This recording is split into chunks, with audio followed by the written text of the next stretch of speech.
أما بعد فأعوذ بالله من الشيطان الرجيم بسم الله الرحمن الرحيم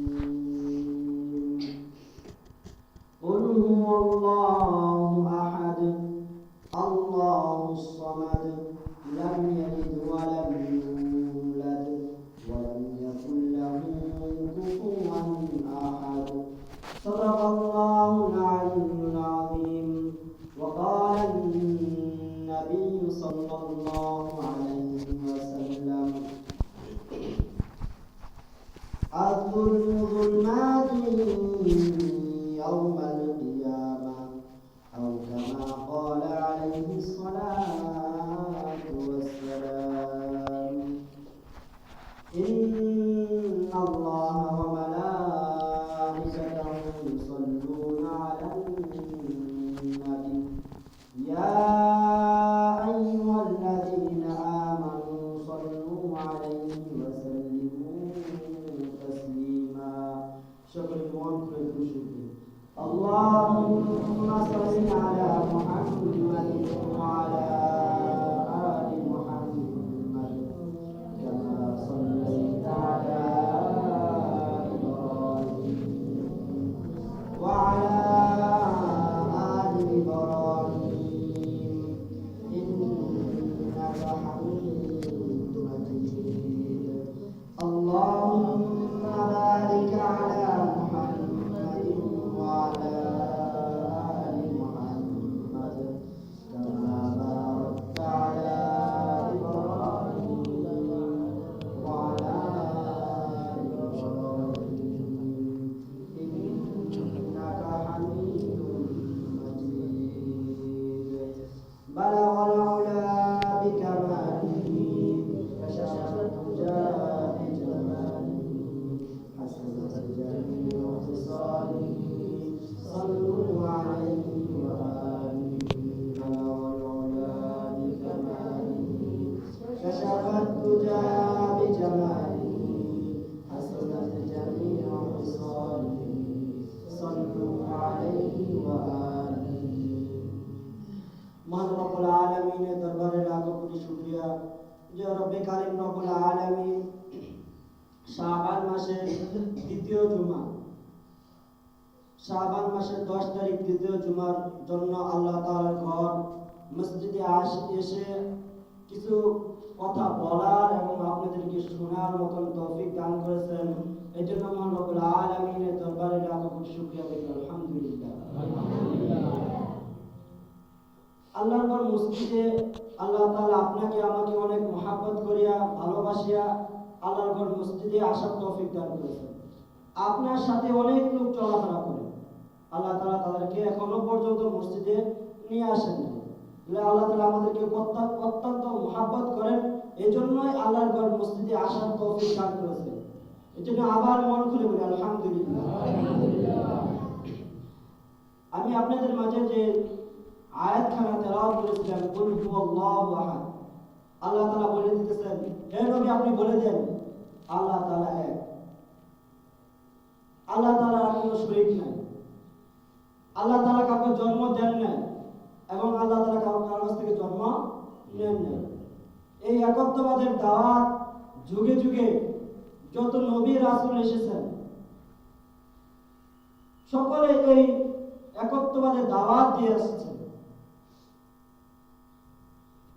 শেষ নবী হযরত মুহাম্মদ মুস্তাফা সাল্লাল্লাহু আলাইহি ওয়াসাল্লাম যখন এই কালিমার দাওয়াত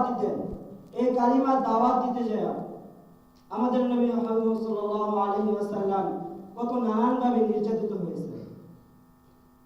শুধু নবীরা যে নির্যাতিত হয়েছে এমন না তাদের সাহাবায়ে কেরামদেরও অনেক নির্যাতন সহ্য করতে হয়েছিল এই একই ঘটনা হযরত বেলাল রাদিয়াল্লাহু তাআলা আনহুর নাম সবাই শুনেছেন হযরত বেলাল রাদিয়াল্লাহু তাআলা আনহু যখন উমাইয়া ইবনে খালদ তাকে ক্রয় করে নিলেন তখন থেকে হযরত বেলাল রাদিয়াল্লাহু তাআলা আনহুর উপর নানান ভাবে নির্যাতন করতেন সে এখনো মুসলমান হন নাই, এর আগে থেকে হযরত বেলাল রাদিয়াল্লাহু তাআলা আনহুর উপর নানানভাবে নির্যাতন করতেন। একদিন উমাইয়া ইবনে খালদ হযরত বেলাল রাদিয়াল্লাহু তাআলা আনহুকে বলতেছেন, আমার বাড়িতে মেহমান আসবে, তুমি কিছু আটা পিষে দাও। হযরত বেলাল রাদিয়াল্লাহু তাআলা আনহুর শরীর ছিলেন অত্যন্ত অসুস্থ, জ্বরে কাতর, কাজ করার মতন হযরত বেলাল রাদিয়াল্লাহু তাআলা আনহুর শরীরে কোনো শক্তি নাই। মনিবের কথার উপর না করবে সেই সাহসও তার নাই। যদি না করে তখন যদি তার উপর আঘাত করে, তার উপর নির্যাতন করে, এই ভয়ে হযরত বেলাল রাদিয়াল্লাহু তাআলা আনহু তার কথাই না করেন নাই। সেই আটাগুলো নিয়ে গভীর রাতে সে আটাগুলো পিষতেছিলেন। তখনকার দিনে কিন্তু মেশিন ছিল না, আটাগুলো পিষতে হয় একটা পাথরের চাটকি দিয়ে। এই পাথরের চাটকি দিয়ে যখন আটাগুলো পিষতেছিলেন, হঠাৎ করে হযরত বেলাল রাদিয়াল্লাহু তাআলা আনহু জ্বরে অসুস্থ, অনেক শরীর কাতর অবস্থায় অজ্ঞান হয়ে পড়ে গেলেন। আটাগুলো সবগুলো পিষা হয়নি, অজ্ঞান হয়ে সে ঘুমিয়ে গেলেন। পরের দিন সকালে উমাইয়া ইবনে খালদ এসে দেখেন তার কাজগুলো হয় নাই। হযরত বেলাল রাদিয়াল্লাহু তাআলা আনহুকে ডাক দিলেন, হে বেলাল, তোকে কাজ দিয়েছিলাম, তুই কাজগুলো করিস নাই কেন? তখন সে কাঁপতে কাঁপতে বলতেছে, হে মনিব, আমি অনেক অসুস্থ, তাই আমি কাজগুলো করতে পারি নাই। তার অসুস্থতা তার মায়া, তার দিলকে মায়াবী করতে পারলো না, তার দিলের মধ্যে কোনো মায়া আসলো না। অসুস্থতার কথা শুনে উমাইয়া ইবনে খালদ তাকে কি করলেন, আঘাত করতে শুরু করলেন। এমন ভাবে আঘাত করতে শুরু করলেন তার শরীর থেকে রক্ত বের হতে থাকলো, এবং তার চুলের মুঠি ধরে এমন ভাবে টান দিলেন যেন কলিজা বের হয়ে যাচ্ছিল। হযরত বেলাল রাদিয়াল্লাহু তাআলা আনহু চিৎকার করে কান্না করতেছিলেন। তারপরও উমাইয়া ইবনে খালদের তার দিলের মধ্যে কোনো মায়া জন্মায় না। উমাইয়া ইবনে খালদ তার বুকের মধ্যে এমন জোরে একটা লাথি দিয়ে ঘর থেকে বের করে দিলেন। হযরত বেলাল রাদিয়াল্লাহু তাআলা আনহু ঘর থেকে বের হয়ে রাস্তার মোড়ে যেয়ে বসে আছেন। হযরত বেলাল রাদিয়াল্লাহু তাআলা আনহু কান্না করতেছেন, অসুস্থ শরীর, 3 দিন যাবত কোনো কিছু খায় না, কান্না করতেছে। একজন লোক যায় রাস্তা দিয়ে, হযরত বেলাল রাদিয়াল্লাহু তাআলা আনহুকে জিজ্ঞেস করে, হে বেলাল, তুমি কান্না করতেছো কেন? হে গোলাম, তুমি কান্না করতেছো কেন? তখন সকলে তার কথাগুলো শোনার পর তার থেকে চলে যায়।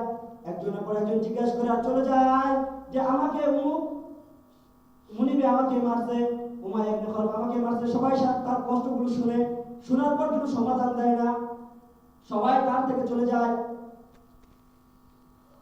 ঘটনাক্রমে সেই রাস্তা দিয়ে হযরত মুহাম্মদ মুস্তাফা সাল্লাল্লাহু আলাইহি ওয়াসাল্লাম যাচ্ছিলেন। যাওয়ার পথে দেখবেন একটা যুবক কান্না করতেছে অসুস্থ অবস্থায়। তার কাছে যে জিজ্ঞেস করেন, হে যুবক, তুমি কে? তুমি কোথা থেকে আসছো?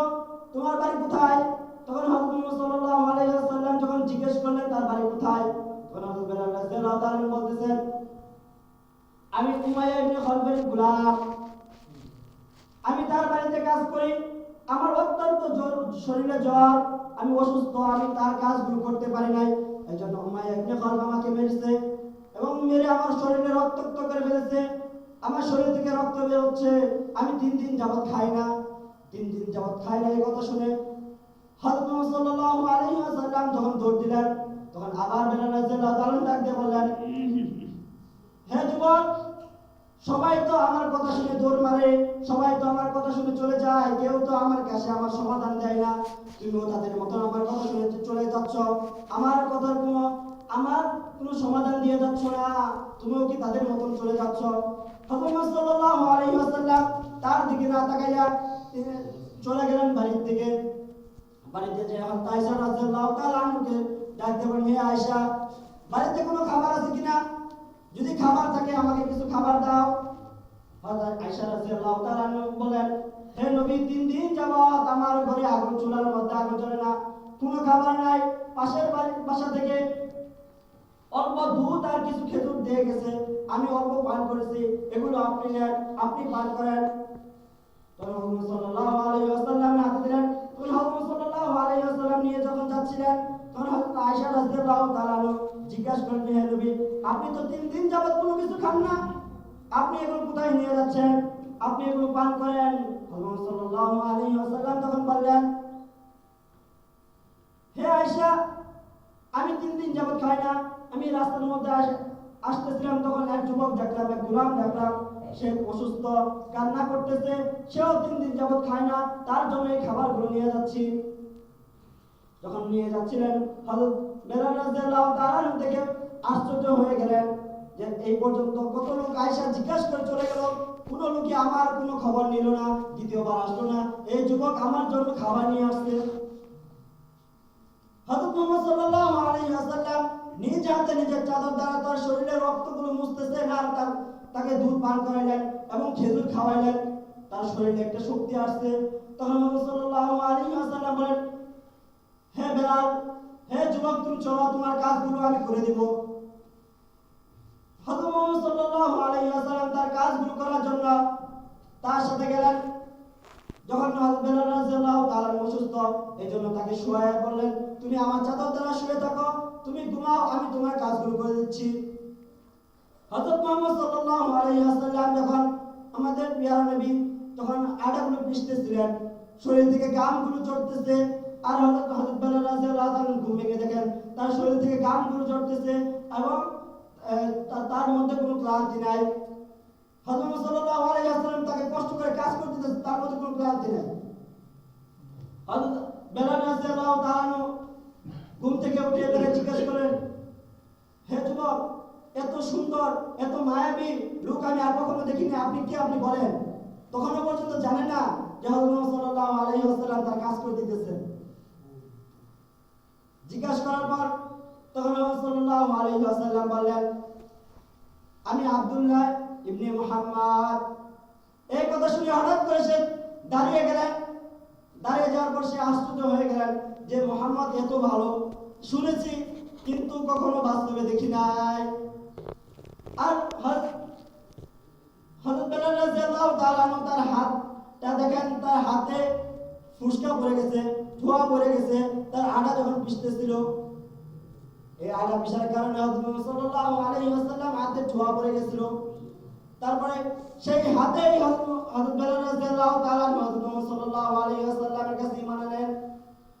ঈমান আনার পর তার উপর নির্যাতন কমে নাই, তার উপর নির্যাতন আরো বেড়ে গেছে। উমাইয়া ইবনে খালদ তার উপর নির্যাতন আরো দ্বিগুণ করে দিয়েছেন। ঈমান আনার পর সব সময় হযরত বেলাল রাদিয়াল্লাহু তাআলা আহাদ আহাদ বলতেছেন। আহাদ আহাদ সব সময় বলা শুনে হযরত উমাইয়া ইবনে খালদ তার উপর নানানভাবে আরো নির্যাতন করেন। উত্তপ্ত বালুর উপর তাকে শোয়ায় রাখেন, বালি চাপা দিয়ে রাখেন, পাগলা ঘোড়া তার পায়ের মধ্যে বেঁধে তাকে উত্তপ্ত বালুর উপর ছেড়ে দেন। সেই ঘোড়া দৌড়াতে থাকে আর হযরত বেলাল রাদিয়াল্লাহু তাআলা শরীর থেকে রক্ত এবং তার মাংসগুলো জমিনের মধ্যে পড়ে থাকে। এখানে শুধু শেষ নয়, তার নির্যাতন দেখে হযরত আবু বকর রাদিয়াল্লাহু তাআলা হযরত মুহাম্মদ সাল্লাল্লাহু আলাইহি ওয়াসাল্লামের কাছে গেলেন, যা বললেন, হে নবী, হযরত বেলাল রাদিয়াল্লাহু তাআলার উপর নানানভাবে নির্যাতন করতেছে উমাইয়া বিন খালদ। তখন কেন নির্যাতন করতেছে? হযরত আবু বকর রাদিয়াল্লাহু তাআলা তিনি বললেন যে জোরে জিকির করে এই জন্য। তখন রাসূল সাল্লাল্লাহু আলাইহি ওয়াসাল্লাম বললেন, হে আবু বকর, তুমি যা বলো তাকে যে না আস্তে জিকির করে। যখন এই কথা তার কাছে পৌঁছানো হলো, তখন বলল, আমার এই জীবন থাকতে আমি কখনো আস্তে জিকির করব না, আমার এই জীবন থাকতে আমি কখনো এই উমাইয়া বিন খালদের কাছে মাথা নত করব না। এক পর্যায়ে উমাইয়া বিন খালদের কাছ থেকে হযরত আবু বকর রাদিয়াল্লাহু তাআলা তাকে আযাদ করে দিলেন, তার কাছ থেকে ক্রয় করে তাকে মুক্ত করে দিলেন। মদিনায় হিজরত করলেন। হযরত বেলাল রাদিয়াল্লাহু তাআলা মদিনায় হিজরত করার পর প্রথম মুয়াজ্জিন হলেন। বদরের যুদ্ধে হযরত বেলাল রাদিয়াল্লাহু তাআলা উমাইয়ার সাথে দেখা, উমাইয়া ইবনে খালদ তাকে হত্যা করেন। বেলাল রাদিয়াল্লাহু তাআলা নিজ হাতে তাকে হত্যা করেন। হত্যা করে উমাইয়া বিন খালদকে মেরে ফেলেন। দেখেন কতভাবে নির্যাতন করেছেন হযরত বেলাল রাদিয়াল্লাহু তাআলা, কতভাবে নির্যাতন করেছেন। তারপরেও ইসলাম থেকে একটু চুল পরিমাণ সে সরে যায়নি। এজন্য আমাদের উপর কোনো নির্যাতন নাই, আমাদের উপর কোনো হানা নাই, তারপরেও আমরা আল্লাহ থেকে সরে যাচ্ছি। আমরা 5 ওয়াক্ত নামাজ ছেড়ে দিচ্ছি। আমাদের আল্লাহ তাআলা আমাদের রিজিকের পর্যাপ্ত পরিমাণ ব্যবস্থা করে দিয়েছে, সামান্য নামাজ আমরা রুজির জন্য নামাজ ছেড়ে দিতেছি। এজন্য প্রিয় মুসলিম ভাইরা, আজ থেকে আমরা সবাই আল্লাহর ঘর মসজিদে আসতে দেখি 5 ওয়াক্ত নামাজ জামাতে এসে পড়তে দেখি। সামনে শবে বরাত আসতেছে, 3 তারিখ দিবাগত রাতে, সামনে মঙ্গলবার। ইনশাআল্লাহ এই শবে বরাতে গুরুত্বপূর্ণ নসিহত এবং তার ফজিলত সম্পর্কে গুরুত্বপূর্ণ নসিহত করা হবে। আপনারা সকলেই ইনশাআল্লাহ মাগরিবের পরপরই চলে আসবেন। ইনশাআল্লাহ ইশার নামাজের পর গুরুত্বপূর্ণ নসিহত ইনশাআল্লাহ শবে বরাত সম্পর্কে বয়ান করা হবে এবং তার ফজিলত সম্পর্কে বয়ান করা হবে। আল্লাহ তাআলা আমাদের সকলকে কবুল মঞ্জুর করুন, আমিন। ওয়া আখির দাওয়ানা আলহামদুলিল্লাহি রাব্বিল আলামিন। যারা শুরু করেন